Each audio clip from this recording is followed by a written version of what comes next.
Hi అండి, నమస్తే. Welcome back to our channel. ఈరోజు మన వీడియోలో క్యాప్సికమ్ కర్రీని ఒకసారి ఈ విధంగా ట్రై చేయండి. పూరి, చపాతీ, దోశ మూడింటికి కూడా చాలా టేస్టీగా ఉంటుంది. అలాగే చాలా తక్కువ టైంలో ప్రిపేర్ చేసుకోవచ్చు. రెసిపీ ఎలా ప్రిపేర్ చేసుకోవాలో చూద్దాం.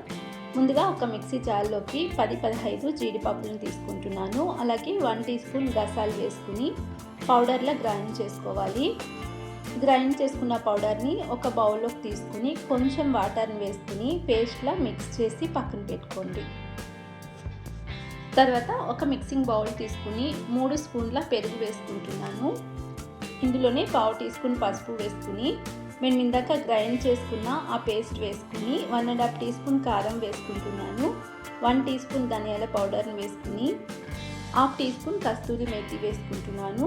అలాగే రుచికి సరిపడా సాల్ట్ వేసుకుని కట్ చేసుకున్న ఉల్లిపాయ ముక్కలు, క్యాప్సికమ్ వేసుకోండి.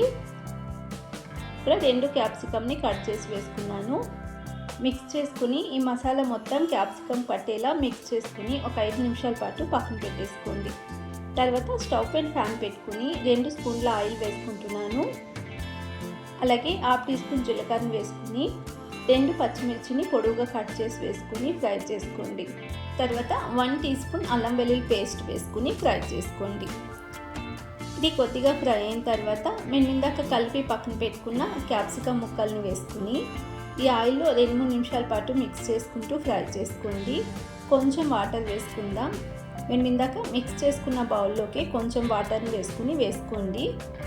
ఒకసారి మిక్స్ చేసుకుని సాల్ట్ సరిపడిందో లేదో చెక్ చేసుకుని కావాలనుకుంటే వేసుకోండి. ఇప్పుడు మూత పెట్టి లో ఫ్లేమ్లోనే 4-5 నిమిషాల పాటు ఉడికించుకుంటే సరిపోతుంది. క్యాప్సికమ్ చాలా తొందరగా ఉడుకుతుంది. 5 నిమిషాల తర్వాత చిన్నగా కట్ చేసుకున్న కొత్తిమీరని వేసుకుందాం.